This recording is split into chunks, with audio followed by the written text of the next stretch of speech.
Você já soltou lá? Ok, beleza. Pessoal, boa noite. A gente vai agora começar a nossa segunda conversa do dia com o Rodrigo Marinho. Eu sou o Lucas do Semente da Liberdade, mas a gente está fazendo esse evento em conjunto com o Clube Caiapós de Ribeirão Preto, certo? Hoje é o primeiro dia do evento. Amanhã também vamos ter duas conversas com o Eli Vieira e com o Luan Esperandio. Bom, em primeiro lugar, eu queria apresentar o Rodrigo. Rodrigo Marinho, ele é advogado, professor e conselheiro do Instituto Mises Brasil. Também tem já uns 80 episódios, se eu não estou enganado, de podcasts do Instituto Mises, diretor legislativo da bancada do Partido Novo na Câmara dos Deputados e também fundador e primeiro presidente do Instituto Liberal do Nordeste, além de ser conselheiro do Grupo de Estudos Dragão do Mar. Rodrigo, tudo certo contigo? Prazer, Lucas. Prazer estar aqui, tudo certo. Perfeito, show de bola. Bom, o tema da palestra hoje, ou dessa conversa, melhor dizendo, é sobre liberdade de expressão e também trazer um pouquinho de tudo que o STF vem fazendo, das atitudes que ele vem tendo. Então, bom, o Rodrigo vem cobrindo isso de perto e comentado nas redes sociais dele, depois a gente deixa lá nos comentários para vocês acompanharem também, mas dentre algumas das coisas que o STF fez foi o fechamento de contas e perfis no Facebook no exterior, em outros países, também algumas declarações bastante polêmicas, né, como o STF é o editor de uma sociedade inteira, de um país inteiro, que o STF estaria contra uma máquina de desinformação. Então eu queria saber um pouquinho de você, Rodrigo, qual que é a sua opinião sobre tudo isso e como você tem visto a atuação do STF, sobretudo no que tange à liberdade de expressão. Primeiro, muito bom estar aqui. É a segunda vez que eu participo desse evento com o Clube Capós, com a turma toda aí de Ribeirão Preto. Prazer voltar aqui. Uma pena que eu não vou voltar aí ao Pinguim, né? A última vez que eu fui aí, que era também para o evento da OAB, a OAB me convidou, depois me desconvidou do evento, porque soube que eu falava mal da Justiça do Trabalho, e seguirei falando mal da Justiça do Trabalho, até porque aquilo não é a justiça, né? É a justiça de exceção, em que o lado sempre vence, não tem muita lógica em ser justiça, né? A balança está torta, está pensa. Mas é muito legal ouvir falar sobre esse tema, porque em tempos de pandemia, tudo se justifica, né? Você não pode falar. A gente está vendo uma expressão ontem, né? Começou a circular ontem, chamada de gaslighting, né? De manipulação.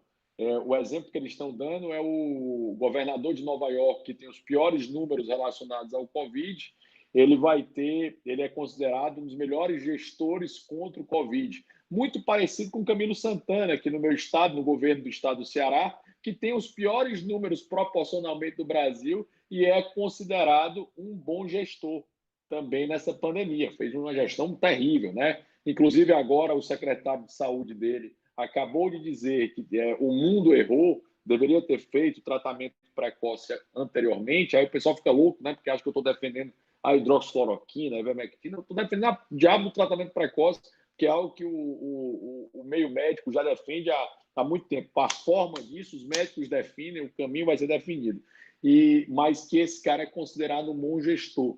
É muito interessante isso, porque em países totalitários, em países que não houvesse liberdade de expressão, eu não poderia fazer essa crítica que eu fiz hoje, comentando que a morte está no colo dessas pessoas. Né? Em país totalitário, eles colocariam, obviamente, eu poderia, com certeza, eu já teria sido punido, né? Ou morto, ou ido para o paredão, exatamente por criticar o Estado. É muito interessante uma frase que no meio político inglês se fala: você vai saber qual o limite de expressão até o momento de saber quem você não pode criticar, né? Quem não pode ser criticado. E no Brasil, eu acho que está muito claro que quem não pode ser criticado, né, pessoal? Imaginem se a gente estivesse jogando uma bola de futebol com a cabeça decepada do presidente do Supremo Tribunal Federal. Imagine se estivesse acontecendo, ou mesmo se estivesse usando essa bola com a cabeça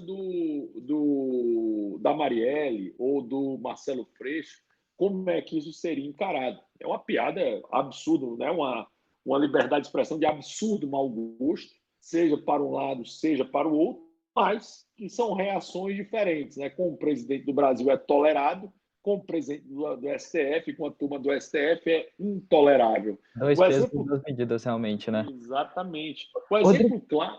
O exemplo claro, Lucas, só para fechar esse meu ponto, é a situação do aeroporto, quando um determinado passageiro disse que o Supremo era... Como é a expressão que ele usou? Ele falou que o Supremo era... Vê se vocês me lembram aí. O Supremo era uma vergonha, né? O STF é uma vergonha. Esse cara sofreu ordem de prisão, foi aberto processo contra ele por simplesmente dizer, na visão dele, que o Supremo é uma vergonha, né? Algo que muitos dizem que o Supremo é uma vergonha, né? O Supremo parece ser uma vergonha. O Supremo, para vocês, é uma vergonha. Isso aqui são todas jogadas jurídicas para eu dizer que não sou eu que estou dizendo que o Supremo é uma vergonha, mas que um monte de gente está dizendo que o Supremo é uma vergonha. Na verdade, não era nem para te interromper, eu só ia pedir se você consegue virar a câmera do teu celular horizontalmente, que assim a gente te enquadra melhor no vídeo. Não sei se... Opa, melhor? Perfeita. Agora ficou show. Não, mas é realmente revoltante como eles têm usado 2 pesos e 2 medidas e têm tido uma postura bastante diferente quando essa ofensa ou o que está sendo dito, né, seja lá o que for, diz respeito a eles ou não outra pessoa. Você enxerga ainda nessa questão do STF, mas até já passando um pouco mais para os políticos, como você vê a liberdade de expressão e até uma zombaria ou uma tiração de sarro como uma forma de colocar os políticos no seu lugar, e aí eu quero dizer, mostrar que eles também são pessoas, né? Eu escrevi um artigo há alguns anos atrás que era como tornar piadas discurso de ódio, né? Fazendo referência às piadas do Danilo Gentili relacionado aos políticos, em que os políticos se incomodam fortemente quando humoristas, né, o trazem para o plano normal, o plano de todos nós, né? Porque óbvio que interessa para essas pessoas estarem no plano superior, e a piada, o humor, ele serve exatamente para lembrar essas pessoas: você é igual a todo mundo, né? Você está numa situação de igualdade. Na realidade, você deveria ser numa situação de serviço, né? Você é um servidor público, optou por isso, tomou a decisão em relação a isso. Mas eu gosto muito da visão de Mencken, né? Que é H.L. Mencken, que é um autor, uma pena pouco lido no Brasil, mas que merece ser cada vez mais divulgado e cada vez mais lido, que fala que o humor é a melhor forma de colocar políticos no seu devido lugar.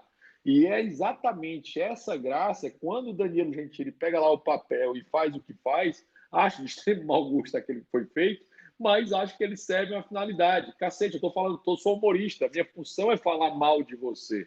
É engraçado na história do Brasil, Lucas, como o humor, principalmente no século XIX, era muito forte contra o imperador. Dom Pedro II talvez tenha sido o alvo das piadas mais absurdas e escrachadas que tiveram. Durante o próprio governo Fernando Henrique Cardoso, o humor político era muito forte, tanto que o Cacete Planeta, né, fez muito sucesso durante o período que o Fernando Henrique era presidente. Quando o Lula entrou, principalmente no seu segundo mandato, depois da Dilma, ficou aquela coisa de que ninguém pode falar mal, né? Hoje todo mundo chama o presidente de Bozo dessa forma, mas eu me lembro a época que os eleitores da Dilma se incomodavam fortemente com qualquer piada, né? Ser vaiado no estádio, na Copa, que aquilo era um absurdo, e hoje fazem exatamente aquilo que criticavam, certo? Porque o argumento era que ali é um chefe de Estado, teria que ter respeito. Na minha visão, políticos devem estar sujeitos a isso. Políticos devem entender que isso é parte do jogo. Ninguém o obrigou, né? Ninguém está me obrigando hoje, né? Eu sou pré-candidato a vereador em Fortaleza. Ninguém me obrigou a ir para abrir a minha vida e participar da vida pública. Foi uma opção minha. A partir dessa decisão tomada por mim, tem seu ônus e tem seu bônus. E o bônus relacionado a isso é exatamente que a minha vida passa a ser uma vida pública. Eu ofertei a minha vida ao público. E ofertar a vida ao público envolve ser xingado, envolve ser alguém que... A postagem que eu fiz mais cedo aqui falando sobre a questão do tratamento precoce, envolve os médicos malucos lá, louco, dizendo que eu estou defendendo. Eu não falei nada de hidroxicloroquina na minha postagem, né? Mas vi defendendo, sou defensor da eu disse, cara, eu sou defensor de que o tratamento seja precoce. Como é que vocês vão fazer? É uma possibilidade de vocês. O que eu não admito é a coisa da autoridade central, definir de cima para baixo como vai ser, e principalmente dos ricos terem acesso a medicamentos que os pobres não têm. Né? Aquela história também alguém até colocou na discussão hoje, me perguntaram no grupo o que é que eu estava defendendo, eu falei, a iniciativa privada não evitou ao máximo que as pessoas entrassem no hospital, enquanto a pública acabou trazendo, né, de alguma forma, tentou evitar em primeiro momento, depois trouxe somente quando as pessoas tivessem o seu pulmão prejudicado a isso. Então, a liberdade de expressão, e tem muito a ver com isso, envolve a possibilidade de eu falar aquilo que eu não gosto, né, e de ouvir principalmente aquilo que eu não gosto. O George Orwell dizia que toda elogio era publicidade, o resto era jornalismo, que era exatamente a crítica, né? Porque se você gosta daquilo, você está sendo uma publicidade para você. E quando começa, né, dando o gancho aqui para o inquérito aberto de forma completamente constitucional no Supremo Tribunal Federal, do amigo do meu pai, meu caro Lucas, né, que começa assim lá atrás, e o antagonista, que era o antagonista Cruzoé, que era o alvo daquele momento, que era a censura feita naquele momento, bateu muito forte. E foi muito engraçado que quase um ano depois, né, pouco mais de um ano depois, quando pessoas que não eram do agrado do antagonista da Cruzoé, eles não bateram com a mesma força que tinham batido atrás. Admitiram que aquilo era razoável. E não é razoável nem para a Cruzoé, e muito menos para aquela turma que eu não gosto, que eu tenho várias ressalvas. Mas eu defendo fortemente o direito dos eles. E tem vários problemas naquele inquérito, né? O inquérito foi aberto de ofício, que é uma violação de um princípio antiguíssimo no direito, que é o princípio da inércia, né? Ou seja, só quem pode fazer uma ação, ser chegada a um determinado judiciário, é o advogado da parte, ou seja, o promotor de justiça ou o procurador da República, que tem uma função ali de legitimado da ação para abrir a ação. Eu não posso, eu sou o juiz, eu não posso abrir o processo, né, dentro da minha jurisdição, porque eu não sou a parte, né, eu não sou o autor daquela situação. Então, precisa ter uma parte que não é o juiz que vai fazer essa inércia ser quebrada. Depois disso, depois da inércia não ter sido quebrada, ter sido de ofício, o Toffoli distribuiu esse processo sem cumprir a distribuição automática, ou seja, o sorteio, que era para ter ido para um dos 11 ministros e foi exatamente para aquele que estava mais propenso a concordar com esse inquérito absurdo. Né? Por exemplo, se tivesse caído do Marco Aurélio, que votou contra na questão do inquérito policial, no inquérito judicial, ele teria extinguido esse processo na mesma hora. O próprio Ministério Público se manifestou dizendo: eu não entendo que haja crime, porque aqui está sendo relacionado ao amigo do meu pai, que era o Toffoli, né, depois os bolsonaristas, e o artigo 47 do Regimento Interno do Supremo Tribunal Federal, ele vai falar, Lucas, ele vai tratar nesse momento de crimes envolvidos na sede. Por exemplo, se o Janot tivesse matado, né, se o Janot tivesse matado o Gilmar Ferreira Mendes, como ele falou que levou uma arma para dentro do Supremo, se ele tivesse cometido um assassinato ali, naquele momento, sim, o processo andaria no Supremo, por dois motivos. Porque o Janot teria foro privilegiado, né, o prerrogativo de foro, como procurador da República, e também porque aconteceu nas dependências do Supremo Tribunal Federal. Mas os bolsonaristas nem cometeram os crimes na dependência do Supremo, muito menos tem prerrogativa de foro, que isso parece uma vantagem, mas se você lembrar do julgamento do Mensalão em 2005, é uma completa desvantagem, porque se você for julgado, você não tem a quem recorrer, você não tem duplo grau de jurisdição. Na prática, isso não é positivo, não, tá? Isso é negativo. O problema é que o sistema da gente é tão ruim que acaba sendo negativo, né? Porque você não tem recurso, né? Para onde você recorre? Não é para ninguém, para a Corte Interamericana de Direitos Humanos, não. Não é recurso isso. Isso é outra coisa que não é recurso. Então, dentro disso, você tem um processo, primeiro, que foi feito de ofício, quebrando a inércia, que não poderia. Segundo, distribuído sem distribuição automática. Terceiro, contrário, com parecer contrário do Ministério Público. Quarto, um inquérito que ficou aberto, meu caro Lucas, esperando um crime acontecer. Né? Isso não existe.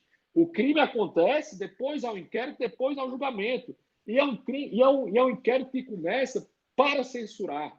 Né? O objetivo do inquérito era para censurar. E a decisão tomada, e a decisão que foi tomada agora, esse ano, com relação aos bolsonaristas, é ainda mais absurda, porque ela não só corta, né, pune pelo que eles falaram, mas corta o meio.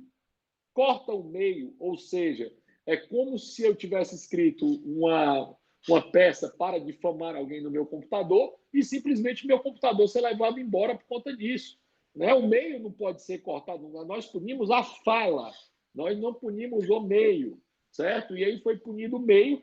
E além de ser punido o meio, lembrar sempre que quem estudou direito vai saber disso, que o Tribunal de Justiça do Estado do Ceará, ele vai ter a circunscrição do Estado do Ceará, ou seja, ele julga problemas do Ceará. O STF, né, Supremo Tribunal Federal, a nossa corte, que é esquisita, né, a nossa corte, vários países dividem controle difuso com controle concentrado, ou seja, o recursal vai ter um teto ali que seria o Superior Tribunal de Justiça, só para dar um exemplo, e o STF só seria a Corte Suprema. Essa é a forma que é feita na maioria dos países, né, que vai ter uma Corte Suprema, como os americanos, eles têm uma Corte Suprema para julgar, a Áustria, que são a referência do controle difuso e do concentrado. Na Constituinte de 88, poderia ter se acabado a função recursal do Supremo, mas isso não interessa ao Supremo, porque isso é perder poder, e infelizmente essa turma não quer perder poder. E aí, se você vai votar agora na eleição pelo liberal, pergunte o que é que ele acha do poder. Se esse liberal disser que políticos não devem perder poder, não vote nele, porque esse cara não é liberal. Tá? A única função que o liberal tem para fazer é diminuir o poder de político, todos os dias, em todas as oportunidades, em todo momento que isso acontecer. Dentro disso aqui, ainda teve mais só para finalizar essa hipótese, teve outra coisa de hipótese de circunscrição. O STF cuida do Brasil, o STF não pode ir além do Brasil. E ele foi determinar que os Estados Unidos fechassem conta dos americanos, conta que estavam hospedados nos Estados Unidos. É como não só eu fosse pegar um computador, mas eu determinasse que eu fosse pegar um computador lá na minha casa nos Estados Unidos, que eu não cometi crime lá. Então, assim, é um absurdo completo, é um abuso de processual, abuso de jurisdição absurda, que o Supremo não tem qualquer competência, e isso, obviamente, não vem com o intuito de melhorar a liberdade de expressão. Isso vem no intuito de gerar medo, de gerar receio, de ter o receio que as pessoas falem. Mas hoje a internet, esse momento todo, permitiu que a gente entendesse o mal que tem o Supremo, e que a gente entenda que o João está dizendo, né, o Francisco está dizendo que o Supremo é uma vergonha, né, principalmente nessa sua decisão ridícula dada até agora nesse processo. Perfeito. É bom ver quem é da área comentando e consegue esclarecer várias questões que ficam mais inacessíveis para a gente, né?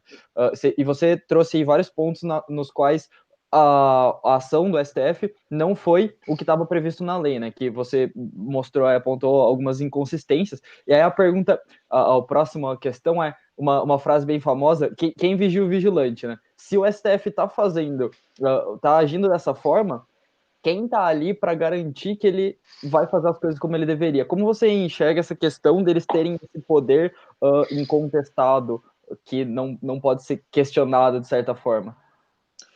Você não pode questionar a decisão, mas você pode questionar os abusos. Nós temos uma instituição que teria competência para limitar os abusos, né? Na hora que o Senado abrisse um processo de impeachment contra o ministro Supremo, você veria tudo isso retrocedendo. Você veria todos os abusos retrocedendo. Eu tenho uma live muito legal com o Adriano Janturco, que disse um amigo, em que a gente conversa nessa live que os poderes, um cresce, outro diminui, isso é do jogo, né? Um poder está mais forte, está mais fraco, está mais forte, está mais fraco. E há um ponto engraçado em Brasília, né? Para quem conhece Brasília, a Praça dos Três Poderes, eu acho isso um problema, né? Na minha visão, elas são muito próximas, né? Muito próximas mesmo. O Congresso está aqui, o Congresso está bem aqui, o Supremo está bem aqui, o Palácio do Planalto está bem aqui. É uma distância de 200 metros. Você vai andando, né? Brasília você não vai para nada andando, mas para os três poderes você vai andando fácil, porque é tudo muito próximo, né? O presidente do Supremo consegue facilmente ir até o presidente do Brasil e consegue vice-versa, o presidente da Câmara ou do Senado consegue fazer isso. Então, acaba tendo muitos acordos, né? O que aconteceu, por exemplo, em pandemia, algumas decisões tomadas pelo Supremo foram feitas em comum acordo com a Câmara. Que negócio louco, né? Uma decisão tomada em comum acordo com a Câmara. Foram feitas, tomadas em comum acordo com a Câmara, algumas em comum acordo com o presidente. Então, assim, são coisas esquisitas que não deveriam acontecer, que acabam... Isso é o que se chama de conluio, né? São o que deve ser, ao máximo, evitado. Que acordos, né? Só diferenciar isso. Acordos são feitos, né? Por exemplo, nós acordamos que não vamos obstruir a votação dentro do novo, né? Eu não sou mais diretor, né? Eu sou ex-diretor legislativo da bancada, porque se eu fosse diretor, nem pré-candidato eu poderia ser. Né? Eu sou ex-diretor legislativo da bancada e nessa minha experiência a coisa é feita, eu não vou obstruir, não, vamos votar nessa aqui, nessa emenda, vamos votar não, tá ok, para votar outra sim. Isso é do jogo, faz parte do jogo político. Mas o conluio é essa coisa que acontece ali no bastidor, que acontece ali para dar o jeitinho, para funcionar, que fizeram muito isso na pandemia. Mas, com relação à sua pergunta, o Senado teria capacidade para julgar os abusos. As instituições poderiam fazer isso. Né? A Câmara dos Deputados inicia o impeachment contra o presidente da República, o Senado julga, mas o Senado teria capacidade para iniciar e para julgar os ministros do Tribunal Federal, algo nunca feito no Brasil até hoje. Né? A última vez que a gente nunca teve um impeachment contra um ministro supremo, e só tivemos 2 rejeições no Supremo Tribunal Federal. Foi no governo Floriano Peixoto, né? Depois até estranhamente modificada a galera que estava no Supremo, mas que que no Supremo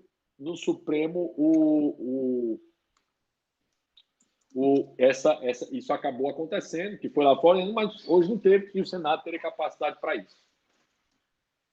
Perfeito. Show de bola. E já entrando numa questão mais, né? A gente falou muito dessa questão de como eles estão censurando ou não, de como eles estão agindo ou não, mas entrando agora mais no conteúdo da liberdade de expressão propriamente dita. O que pode ou não ser dito, o que a gente deveria ou não tolerar. Então, se você quiser, a gente já pode entrar em tudo logo de uma vez, ou se você quiser, a gente pode ir indo por partes. Então, são crimes no Brasil, atualmente, injúria, difamação e calúnia, certo? São considerados... Opa, não sei se deu para ouvir aqui, por causa do carro. Mas crimes contra a honra. Como você vê isso e se isso daí estaria dentro da liberdade de expressão permitida, na sua opinião, ou não? Ou seja, isso deve ser crime ou não? No seu ponto de vista, Rodrigo. Difamação é honra objetiva, injúria é honra subjetiva. Quem considera a sua honra, Lucas, não é você, sou eu, né? Sempre são terceiros que vão dizer o que é que pensam sobre você ou não. Difamação e injúria são crimes que precisam ser revogados para ontem. Nós chegamos a apresentar, inclusive, um projeto de lei do Novo para revogar esses 2 crimes, difamação e injúria, porque não há qualquer razão para manter a honra objetiva ou a honra subjetiva de ninguém, dane-se, né?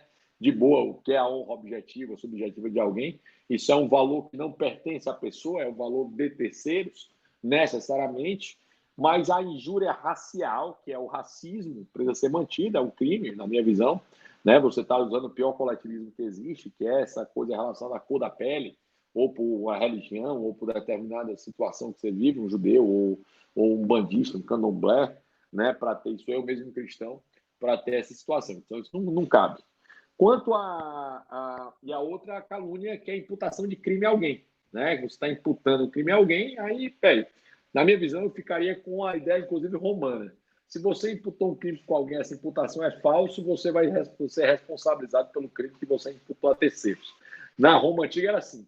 Né? Se eu dizer que alguém cometeu homicídio e a pessoa prova que essa informação era falsa, eu que imputei esse crime para alguém vou pagar pela pena de homicídio, que na época era a pena capital. Né? Então eu vou ser morto se isso acontecer. Então, nesse caso, eu ficaria... o Novo mantém isso, injúria racial e calúnia, e já tem um projeto de lei do Vinícius Poit para revogar injúria e difamação. Certo. Ok. A gente tem uma visão, né, de alguns autores, aí eu tinha até trazido um que a gente gosta bastante no Semente, do John Stuart Mill, né? Ele vai trazer principalmente o argumento da falibilidade, de que seres humanos erram, e por isso a gente pode fazer um argumento errado, que não é objetivamente correto, ou que não foi corretamente derivado, e partindo desse princípio, ele diz que qualquer expressão deve ser permitida, porque ou ela é correta, e nesse caso ela deve ser objetivamente dita, e se ela é falsa, ela gera a oportunidade de você provar a ideia correta, de você mostrar mais uma vez a ideia correta, a partir de argumentos, e não trazê-la como um dogma só. Você disse que, na sua opinião, você considera que algumas coisas, sim, não deveriam ser ditas, certo? Não, só para pegar, tudo pode ser dito. Não, tudo tipo... pode ser dito. Eu acho que assim, isso é uma coisa muito... Só para deixar perfeito, claro. então a gente explica. Tudo pode ser dito, certo? Você pode dizer o que você quiser. O ponto é o que pode ser punido. Se eu falo algo que gera dano material à sua empresa, isso pode ser punido. Se eu imputo um crime a alguém, isso pode ser punido. Se eu sou racista com alguém, isso pode ser punido, tá? Então, assim, porque ela não está é que eu gerando estou um dano. limitando Aí a fala, acho que mas a como parte está gerando dano, baseado inclusive em mil, como está gerando dano, eu posso, por sua vez, gerar uma consequência decorrente desse dano. Então, como eu gerei o dano, por exemplo, você falou mal da minha empresa, meu faturamento caiu de 1 milhão para 900 mil, eu vou em cima de você, para você me pagar os 100 mil que eu perdi pela fala que você disse, né? Porque os compradores deixaram de comprar determinado produto porque você falou mal da minha empresa. Então, porque você falou mal de maneira a prejudicar a minha empresa e a sua informação é falsa, né? Ainda tem esse detalhe, né? Você falou algo falso contra a minha empresa. Você, de forma dolosa, né, com o intuito de prejudicar, fez determinada situação. Isso porque, nesse caso, a gente consegue objetivamente dizer que, se eu falei a sua empresa fazia X e eu consigo objetivamente provar que ela não fazia X, então, nesse caso, eu posso imputar o dano ao que eu disse. Seria isso? Às vezes eu me perco nos termos e no juridiquês. Vamos lá, você diz que o meu produto, né, eu vendo iPhone, você é um concorrente meu, né, você é um Samsung e diz que meu iPhone dá câncer. Pô, meu iPhone dá câncer, você está divulgando isso no mundo todo. Ó, foi uma propaganda ostensiva dizendo que o iPhone dá câncer. O prejuízo que o Samsung faz isso, as pessoas acreditam que a Samsung faça isso. Eu vendia, sei lá, 1 trilhão, 100 bilhões de dólares de iPhone ano. Cara, vai cair para 50. Quem causou isso? Né? Nexo causal. São as características da responsabilidade civil, né? A polícia causal, fato e dano. Então, você tendo essas características, cara, não há o que se pensar, porque você tem uma relação de causa e efeito. Nessa relação de causa e efeito, houve dano, tranquilo. É aquela história do limite, né? Eu posso gritar dentro do cinema que está tendo incêndio? Se alguém morrer porque eu gritei? Mas foi a sua fala, né? Você se expressar, você gritar Eu que causou comecei a incêndio, ou gritar, fez incêndio, você a incêndio, ação das incêndio. pessoas? Não, incêndio, incêndio, incêndio, incêndio. Eu quis fazer um trote dentro do cinema e o cara morreu pisoteado, porque as pessoas desesperaram, alguém caiu no chão e morreu pisoteado. Eu cometi o crime nesse caso? Qual o seu ponto de vista? Eu entendo que sim. Eu entendo que sim. Você pode até falar, mas que você vai ser acusado de homicídio culposo, você vai. Entendeu? Esse é o ponto. Não tem problema em falar, não. O meu ponto é, você causou... o princípio da não agressão, ou axioma da não agressão, ele é útil nesse sentido, né? Porque vai dizer assim, cara, você causou dano, velho. Se você não tivesse falado, teria acontecido? Não, então pronto, culpa é tua, pô. E aí você está objetivamente falando da ação da pessoa e não das consequências, né, do resultado da ação dela. Eu E não estou não do que ela falou. eu não estou falando, por exemplo, do cara escrever um livro defendendo o nazismo. Entendeu? Não estou falando isso. Estou falando isso, porque o ato indireto não é responsabilidade do cara. O cara defendeu a ideia nazista, o imbecil, filho da puta, o cara que se lasca, mas ele não defendeu de forma. Não há nexo causal. Não é fala e consequência. É uma consequência indireta. Não, aí não. São situações completamente diferentes. Eu defendo que o cara tem o direito de ser imbecil, inclusive defender essa porcaria de nazismo, comunismo e socialismo. Acaba sendo mais uma oportunidade para a gente mostrar por que essas ideias estão erradas quando elas ganham um espaço, né? Eu queria lembrar o pessoal só que, se vocês tiverem qualquer dúvida, fiquem à vontade para ir mandando aí no chat. No final, quando a gente for chegando mais para o final, a gente lê todas as perguntas que der tempo aqui inicialmente 1 hora que a gente tinha previsto, mas se não, deixa eu ver se já tem alguma pergunta. Tem uma um pouco anterior, posso fazer para não ficar tão distante assim, perfeito, do STF. Será que existe algum ministro do STF que, caso se torne presidente, pode fazer alguma diferença em questão de liberdades individuais? E aí, até se você quiser, entendo na interpretação deles, talvez, que pudesse ter uma interpretação da Constituição que fosse mais favorável a liberdades individuais? Não. O ministro Supremo? Não, deixa o ministro Supremo lá, pelo amor de Deus. Uma desgraça politicamente, né? Tudo esquerdista. Não, deixa essa turma lá, entendeu? Não deixa eles serem ministro Supremo. Espero que eles saiam o mais rápido possível. A gente tenha uma renovação, como tipo o André Ramos lá, uma Wayne Caminha, outra turma lá, uma turma mais ligada ao empreendedorismo, ao empresarial, entende o difícil que é empreender no país. Então, tem mais uma visão como essa, né? Mais ligada à lógica liberal para estarem dentro do Supremo. Hoje, não.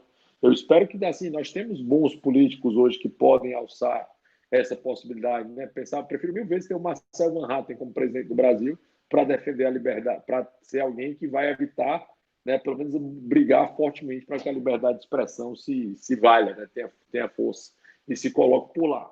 Mas é uma lógica. Você tem a briga da janela de Overton, ela é muito clara, né? De você caminhar do impossível para o necessário, é uma briga muito clara, porque hoje uma ideia ruim ela pode caminhar para ser popular. E uma ideia boa pode se tornar impossível. Então, você tem isso, né? As ideias Você não quer dar uma liberais... explicada, Rodrigo? Resumidamente, assim? Eu já falei tanto de janela de Overton, então o pessoal já, o Rodrigo só fala de janela de Overton, porque para mim, principalmente quando você fala de liberdade de expressão, então é algo essencial. Né? A janela de Overton ela vai por 6 fases, né? Impossível, radical, aceitável, sensata, popular e necessário. São essas 6 fases. Então, assim, uma ideia como o fascismo, né? O nazismo, o socialismo, ou principalmente a eugenia. Essas ideias eugênicas, no final do século XIX, ganharam muita força quando os europeus acharam que eles eram o país, a região mais evoluída do mundo, não por suas instituições, por defender o império da lei, por defender o rule of law, por defenderem o devido processo legal, por defenderem a vida, a liberdade e a propriedade. Não por isso. Eles achavam que eles estavam em primeiro lugar do mundo porque eles eram louros de olhos azuis e foram os filhos abençoados de Deus. E a partir daí, todo mundo que não tivesse nessa condição não era o suficiente. Começaram a fazer testes eugênicos, principalmente na África, para demonstrar que eram absurdamente superiores aos negros. Essa ideia imbecil, ela era impossível ali em 1870, aí virou radical no começo do século XX, aí se tornou sensata em alguns lugares, né? Se tornou na Inglaterra, ela chegou até a ser popular, né? No país que defendeu fortemente o fascismo e o nazismo, ela chegou a ser popular com um cara chamado Mosley, né? Para quem viu Peaky Blinders, a última temporada do Peaky Blinders, esse personagem aparece, são os camisas pretas ingleses. Né? Essa ideia teve muita força na Alemanha, né? Principalmente pós Primeira Guerra Mundial, quando os alemães não só são destroçados, mas como são humilhados e acabam essa ideia de superioridade alemã, ariana, ganha muita repercussão lá, né? Se torna necessária lá, assim, tem que acontecer. Mesma coisa no fascismo, italiano e no comunismo, né? As ideias, pessoal, quando o Mises fala que só ideias iluminam a escuridão, elas também geram a escuridão, né? A gente tem que lembrar que a ação gera reação também. Então, dentro dessa perspectiva, boas ideias como o liberalismo, por exemplo, né? As ideias liberais, há 10 anos, a maioria de vocês era muito jovem, então há 10 anos atrás, 12 anos atrás, essa ideia era completamente impossível no Brasil. Em especial aqui em Fortaleza, onde eu estou no Nordeste, era muito impossível. Hoje essas ideias se tornam cada vez mais sensatas, né? Hoje, se você pensar na janela de Overton, né? Vocês que estão ouvindo a gente aqui, as ideias de liberdade estão em impossível hoje? Acho que não, né?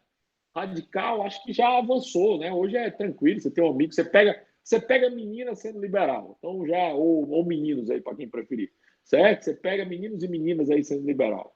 Então você está impossível, radical já não é mais. Aceitável, pô, em grandes ciclos, seus pais, seus avós já dizem, pô, boa, é razoável essa ideia. E em vários ciclos, hoje ela é sensata, né? Nós já elegemos governador, já elegemos bancada liberal, tipo assim, já dá voto, né? Então ela é popular, né? Não só sensata, como ela é popular, e em alguns nichos ela é absurdamente necessária. Então você tem um avanço desse caminho de ideias muito claro, e essa mudança de ideia, pessoal, para o bem ou para o mal, só acontece quando há liberdade de expressão. Mas, Rodrigo, então quer dizer que você defende que quando as ideias liberais forem necessárias, a gente acaba com a liberdade de expressão. Não.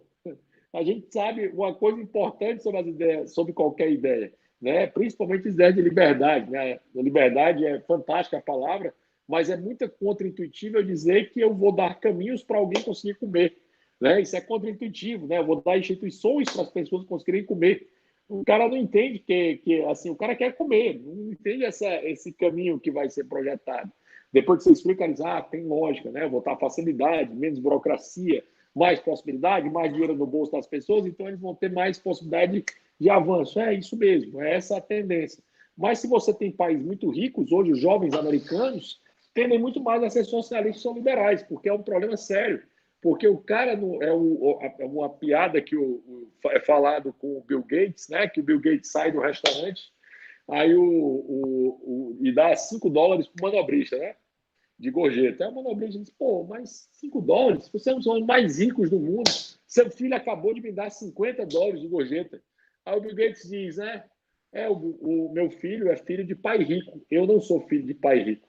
É mais ou menos como os países que se tornaram ricos por conta das ideias de liberdade, esquecem a razão por que se tornaram ricos, e isso precisa ser lembrado todos os dias. É por isso que Hayek diz que os liberais, os intelectuais liberais devem ser agitadores e quebrar a corrente hostil ao capitalismo. Tá, me desmutando aqui. Perfeito. Acho que a gente acabou entrando numa parte um pouquinho mais, com a janela de órbita, a gente acaba entrando numa parte um pouco mais cultural de como as pessoas veem e aceitam essas ideias, e um tema que a gente não pode deixar de passar, discutindo liberdade de expressão em 2020, é quando a gente vai falar, na minha opinião, de politicamente correto e os cancelamentos que têm ocorrido, essa forma como tem sido tratadas algumas opiniões, que, na minha opinião, é como se não pudessem ser ditas, ainda que, enfim, não sejam como outras que já foram tão provadamente absurdas. Queria ouvir um pouquinho de você, como você enxerga esses fenômenos de tanto do cancelamento quanto do politicamente correto, se você vê eles atrelados à liberdade de expressão também. Inclusive, agora, nesse momento, o Ícaro e a Lara Nesteruk estão fazendo uma live. Estamos concorrendo com o Ícaro e Lara Nesteruk, concorrência pesada, né, sobre cancelamento. Assim, é engraçado isso, né, de cancelamento. O Ícaro fala um negócio que eu acho legal, o Ícaro é um querido amigo, e fala um negócio que eu acho legal, que assim, pô, para de se preocupar com esse diacho de cancelamento e aproveita e surfa a onda, velho. Tem nada melhor que ser cancelado. Porque se o cara for cancelado, significa que ele incomoda tanto que tem gente querendo isso. Então, assim, foi algo que eu nunca me preocupei muito, tá? Eu devo ter sido cancelado inúmeras vezes, em inúmeros grupos sociais e, pô, tô nem aí para isso. Porque, assim, uma das coisas, eu vou já bater um papo, né, meu amigo Denis Xavier está concorrendo à reitoria, vou já bater um papo com ele depois daqui. E uma das coisas que a gente fala é como os nichos, né, dessa coisa, quanto mais a nossa ideia vai se tornando mais sensata, popular, uma outra ideia, querendo ou não, vai diminuindo. Né? Uma outra ideia vai diminuindo. As ideias estatistas diminuíram muito no Brasil nos últimos anos. Né? A ideia marxista, então, hoje a gente tem argumento para dizer, pô, tu estava falando ideia refutada. Então você dá porrada, a turma talvez no Caiapós e no Semente, se é muita gente da economia, você consegue dizer, pô, como assim vocês estão estudando isso aí? Foi refutado em 1871, 73, 74, por Jevons, Mengel ou Horace. Não tem porque a gente está discutindo mais isso, né? O Marx deveria estar colocado como uma figura muito importante na história do pensamento econômico, mas a história passou, já não é mais importante ou relevante em termos históricos. Né? Ninguém mais discute isso no mundo.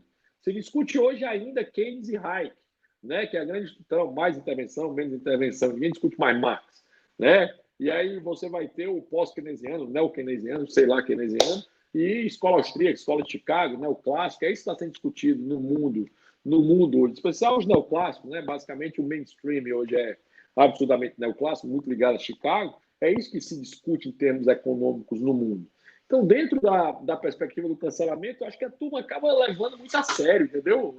A turma leva muito a sério demais essas coisas. Pô, estou cancelado, estou aqui com meu filho, com minha esposa, né, dentro da minha casa, vivendo bem, já vou tomar. Né, hoje eu estou sem tomar meus vinhozinhos que eu tomava na meia-noite, que eu estou malhando certinho. Então, mas assim, velho, torna isso algo popular, né? Vira a coisa, né? O primeiro era cancelamento, o outro era o politicamente correto, mas já te interrompendo um pouquinho, então, como se os liberais, as pessoas que estão promovendo a liberdade individual, devessem ficar felizes, de certa forma, de que elas estão recebendo essa importância, estão incomodando tanta gente, porque mostra um avanço das ideias e mostra que elas estão chegando lá e estão tomando um espaço que antes não era delas.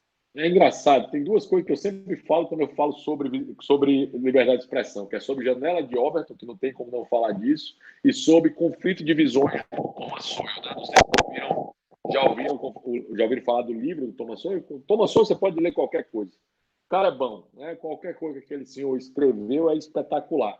E esse é um dos livros mais espetaculares que ele tem, que é o Conflito de Visões, em que ele vai falar sobre visão restrita e visão irrestrita.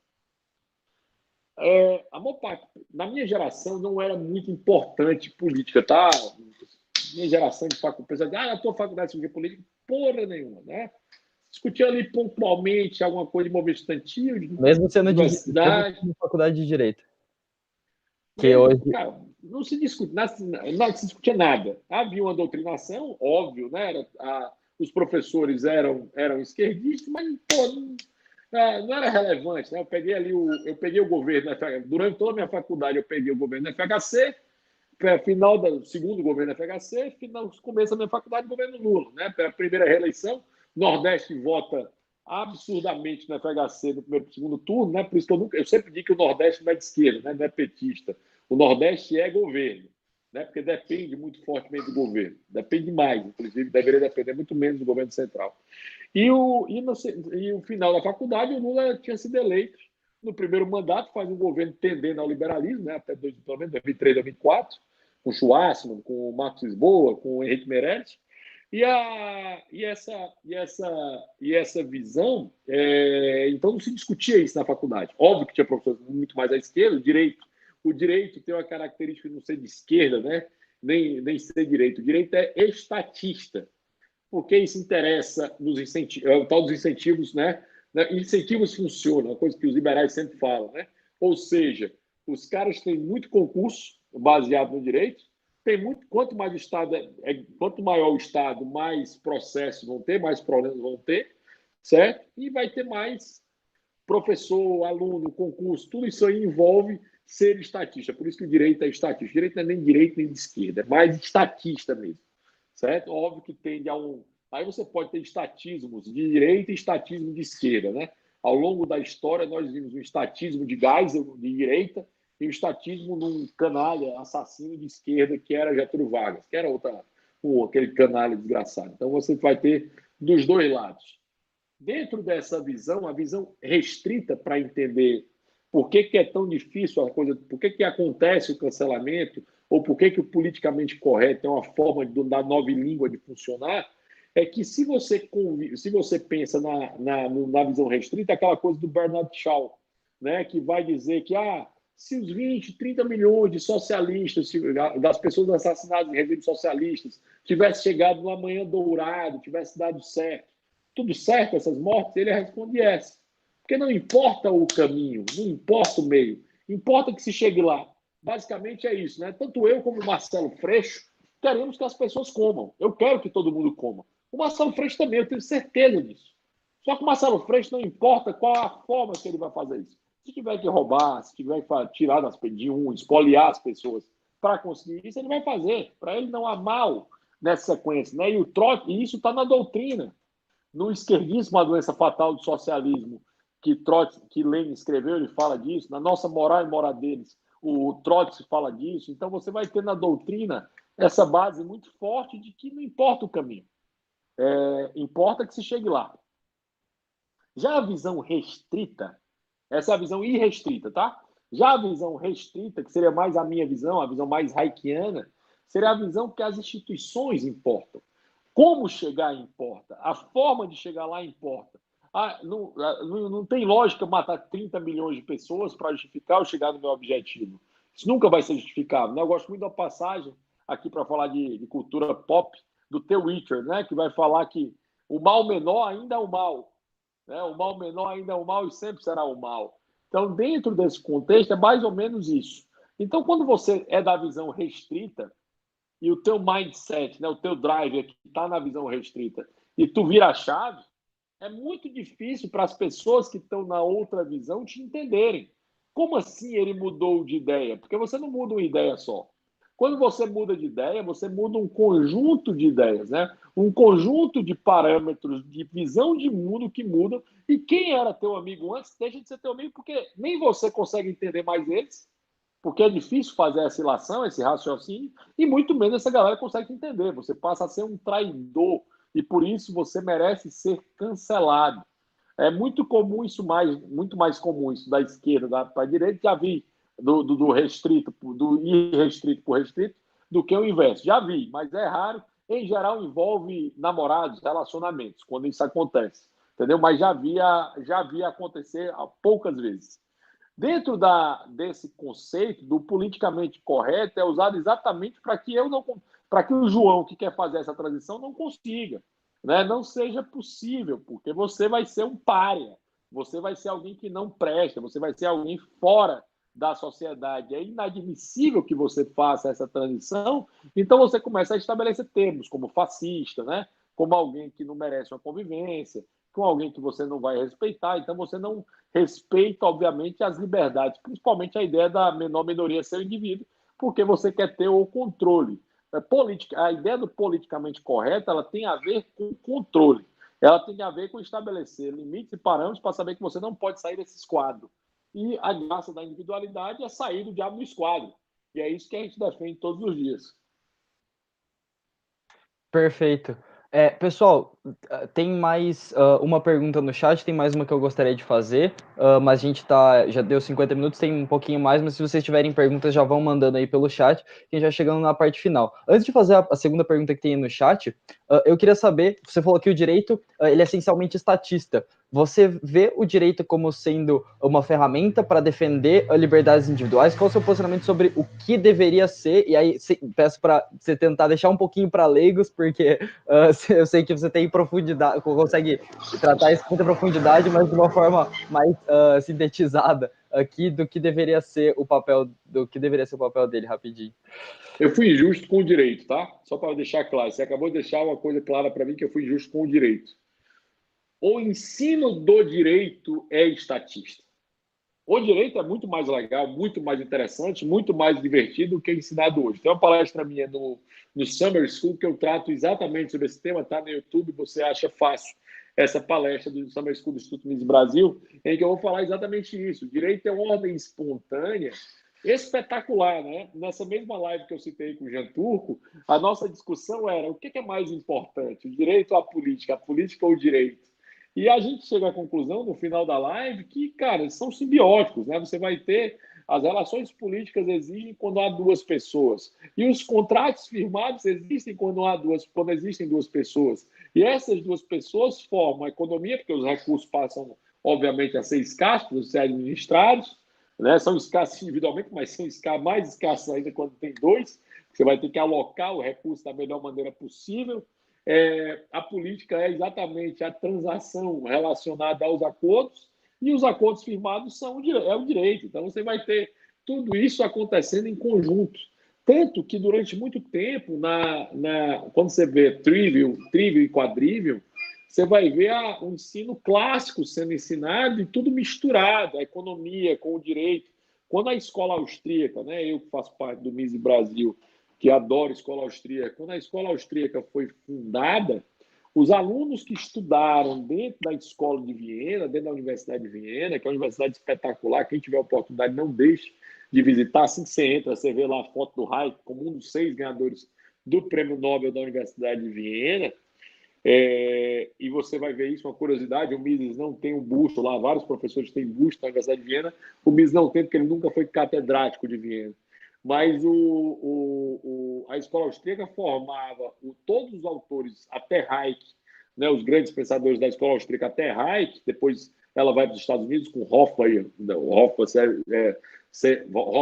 Bloch, Hoppe, seriam os nomes que sucedem aí a ideia hayekiana. Mas quando o Hayek estudou, até Hayek estudou, eles estudavam primeiro direito para depois estudar economia.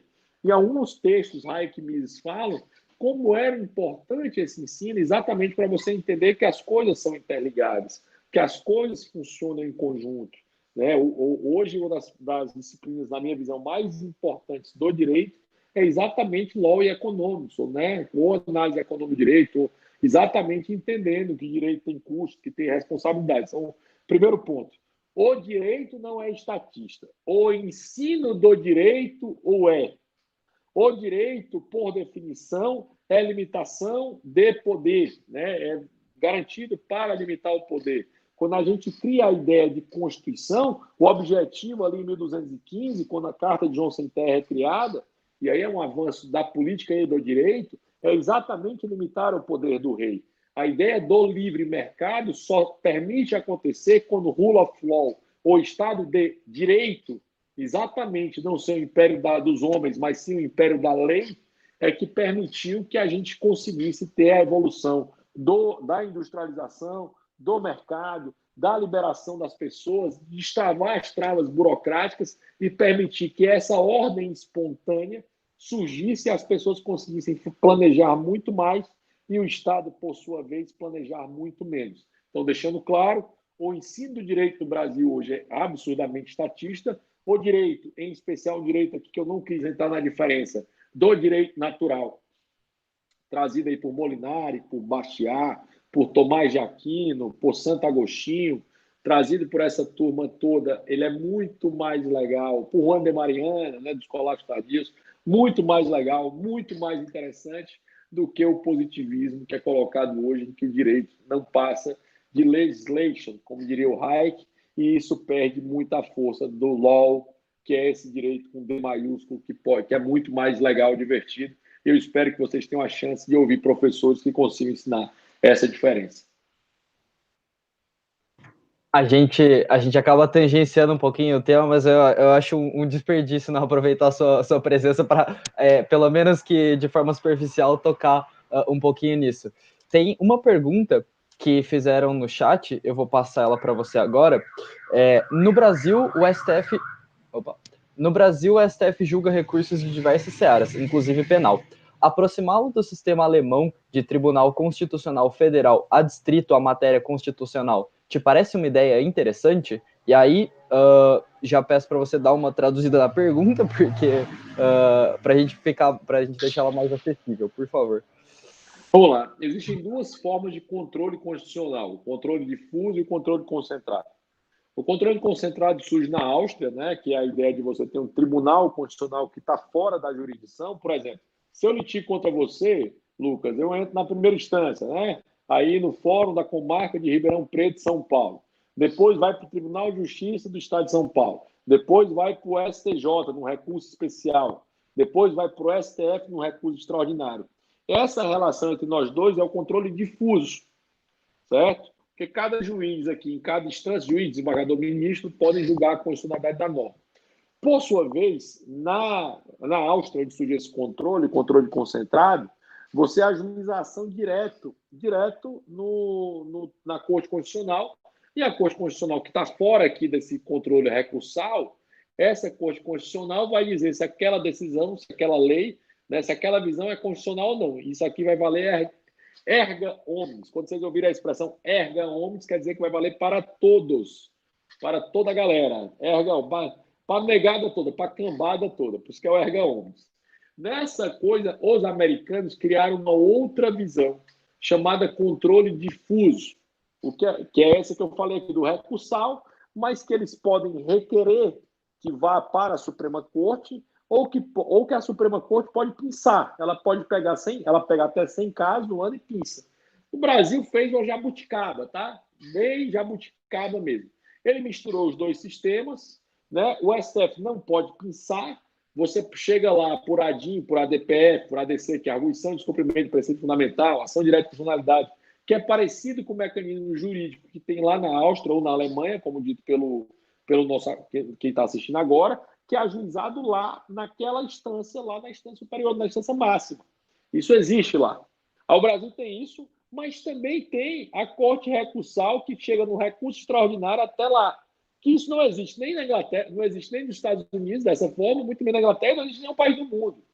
Quando o Tribunal Federal de Recursos, que era o antigo STJ, acabou em 88, o objetivo era que o STJ fosse a última instância, né? Não terminasse aqui e o Supremo ficasse como, de fato, uma Suprema Corte, e essa Suprema Corte só julgasse a ADIM, a DPF, a ADC, entendeu? Para essa finalidade. Mas isso acabou, isso não interessava, adivinha a quem? Ao Supremo, porque ele perderia poder. Como ele perderia poder, isso não interessava a eles. E por não interessar a eles, acabou tendo esse problemão aí na jurisdição brasileira, que é um manicômio jurídico. Tem uma PEC agora que está na. Eu falo sempre isso, né? Que o Brasil tem um problema sério de segurança pública, mas tem um problema ainda maior de segurança jurídica, e grande parte dele se deve ao Supremo. Quando o Supremo fica fechado ali, dezembro, janeiro, é o momento de maior segurança jurídica do Brasil.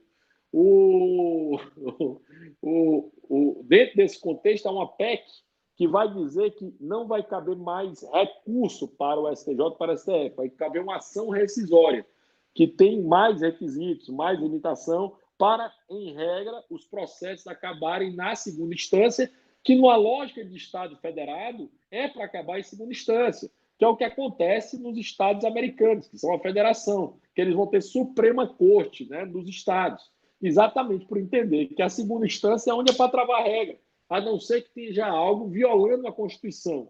Só que a Constituição americana tem 7 artigos, a nossa tem 260. Então é complicado colocar da forma que está. Há o caos, que é o direito constitucional brasileiro. Tem um curso, né, sobre isso, por que o Brasil não dá certo, a história das constituições, para demonstrar o caos do nosso país. Eu espero que em breve a gente lance esse livro aí na LVM, né, por que o Brasil não dá certo, a história das constituições. Com certeza. Como você comentou aí, o pessoal que estiver assistindo também, tem muito material do Rodrigo no Instituto Mises e palestras no YouTube também, se fiquer à vontade para procurar. A gente tá com 1 hora já de live aqui, então eu queria pedir para você, Rodrigo, se você pode falar uma palavra senha para a gente, que vai ser para marcar a presença no formulário para o SFL, e também algumas referências de autores e livros, principalmente no que tange a liberdade de expressão, para você. Se você tem um autor ou livro que gostaria de recomendar, ou às vezes abrindo, na verdade, uma palestra também no YouTube, enfim, fica à vontade. Mises, a palavra. Mises, a palavra. Já vão soltar aí no chat. Com relação aos autores de liberdade de expressão, gosto muito de Mill, acho que lá no On Liberty ele vai falar bem disso, sobre a liberdade. Gosto muito do Bruno Leone, no A Liberdade e a Lei. Gosto do Ron Paul, tem um livro do Ron Paul muito bom falando sobre isso, Definindo a Liberdade, que é um livro legal sobre o tema. Político, o Ron Paul é o político norte-americano? Político americano, isso. O Ron Paul tem um livro Definindo a Liberdade, e sem dúvida George Orwell, né? E as distopias, galera. Seja Senhor dos Anéis, seja as Crônicas de Nárnia, seja a Jogos Vorazes, ou o outro que é ótimo, aquele Divergentes. As distopias vão falar muito sobre a liberdade de expressão, né? Porque uma das bases que a distopia sempre usa é o medo, o receio e a porrada. Medo, receio e porrada. Gera medo e receio na população, trava a liberdade de expressão e porrada. E o melhor, sem dúvida, desses filmes todos, dessa distopia, é V de Vingança, né, que para mim é o mais espetacular, que é uma prova clara de como a liberdade de expressão é tolhida e vai sendo tolhida aos poucos. Então, assim, George Orwell, né, 1984, Revolução dos Bichos, e todas as grandes distopias do mundo, aproveite. Eu adoro distopias, né? Vale a pena ver. Tem uma distopia maravilhosa no Man in High Castle, que é da The Man in High Castle, que é o livro do Philip Dick, que é um cara que fala muito bem sobre isso, que é o Homem do Castelo do Alto, que é baseado nesse livro, né? A série vai além do livro, que vale a pena ser visto, mas assim, Jogos Vorazes, Senhor dos Anéis, Crônica de Nárnia, Divergente, Jogos Vorazes, Star Wars, enfim, eu falei que era a maior, era a V de Vingança, não, é Star Wars. Pode ir no Star Wars, você vai ver, né, que como o imperador vai destruindo a liberdade de expressão, como você vai tendo que se diminuir exatamente para que esses imbecis, né, tenham mais força. E o clássico, né, de todas elas é Arquipélago Gulag, Solzhenitsyn, para entender bem como é que funciona isso. E vejam também O Caminho da Servidão do Hayek, que eu citei várias vezes aqui, um autor maior que vale a pena ser lido. Foi a recomendação principal do Ives na fala anterior. Ele não teve tempo de falar aqui, porque a gente precisava preparar essa, mas a gente vai soltar também, atualizando a descrição. Rodrigo, eu queria te agradecer muitíssimo, em nome do correção, que você falou algumas vezes, o Semente da Liberdade é de São Carlos, aqui em São Paulo também, mas você Caiapós é de Ribeirão Preto, né? Exato, Caiapós de Ribeirão, desculpa. Mas o Semente é bem mais novo e a gente tem o Caiapós como inspiração. Estamos fazendo também um trabalho de divulgar a liberdade, as ideias de liberdade aqui em São Carlos, então já fica o convite para você vir visitar e conhecer a cidade também. Temos os nossos pinguins por aqui, que valem a pena ser conhecidos. Queria passar... Será um prazer, Adoro São Paulo, sou suspeito. O interior de São Paulo é um lugar espetacular. Então eu agradeço mais uma vez e passo para você as suas considerações finais, se tiver alguma coisa quiser falar antes da gente encerrar a live. Fica à vontade. Um dos livros que eu acabei indicando, A Democracia na América, do Tocqueville, que dizia que em qualquer momento eu amaria a liberdade, em momentos como esse da pandemia, eu tendo a idolatrá-la. Valeu, pessoal. Obrigado. Até a próxima. Valeu, Lucas. Show de bola. Já está encerrando a live. Perfeito. Fechou a live lá.